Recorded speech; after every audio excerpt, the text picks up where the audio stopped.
అంటే ఒక్క straight close చేస్తే ఇంత ఇంపాక్ట్ ఉంటదా? అసలు స్ట్రైట్ అంటే ఏంటి? స్ట్రైట్ అంటే ఏం లేదు. ఒక చిన్న వాటర్ ప్యాసేజ్‌లా ఉంటది. అదేంటంటే పెద్ద వాటర్ బాడీస్‌ని కనెక్ట్ చేస్తది. స్ట్రైట్ ఆఫ్ హార్మోస్ అంటే మనకి మొత్తం ఒక 20 ఇంపార్టెంట్ స్ట్రైట్స్ ఉన్నాయి. వరల్డ్ మొత్తంలో చూసుకుంటే. స్ట్రైట్ ఆఫ్ హార్మోస్ అనేది దీనన్నిట్లికన్నా బాబు లాంటిది.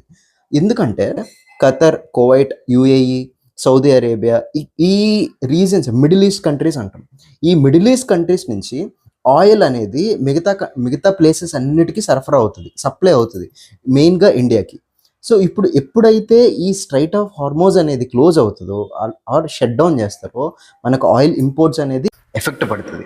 ఓకే. మనకి అయితే ఎలా ఎఫెక్ట్ అవుతుంది? గ్యాస్ అనేది సింపుల్‌గా డివైడ్ చేస్తే LNG gas, LPG gas. LNG అనేది మనం ఇండస్ట్రీస్‌కి, మ్యానుఫ్యాక్చరింగ్ యూనిట్స్‌కి, ఫెర్టిలైజర్స్‌కి వీటిలకి యూజ్ చేస్తాం. ఎల్‌పీజీ అనేది ఎల్‌పీజీ గ్యాస్ అనేది మెయిన్‌గా మనం కుకింగ్ గ్యాస్‌కి యూజ్ చేసేది.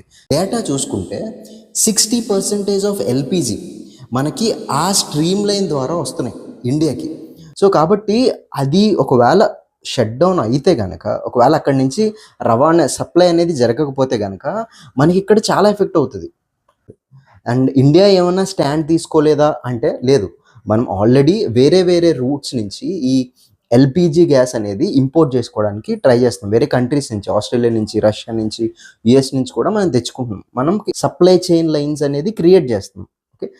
అంటే ఈ జియోపాలిటిక్స్ అనేది మన ఎవ్రీడే లైఫ్ మీద ఇంపాక్ట్ పడతది. సో, దాని గురించి కొంచెం అన్న ఇన్ఫర్మేషన్ తెలుసుకోవడం అనేది మన రెస్పాన్సిబిలిటీ అండ్ బాధ్యత. సో, ఇలాంటి ఇన్ఫర్మేషన్ నచ్చితే ఫాలో చేయండి, లైక్ చేయండి అండ్ మీ ఒపీనియన్ ఏంటనేది కామెంట్‌లో రాయండి. Thank you.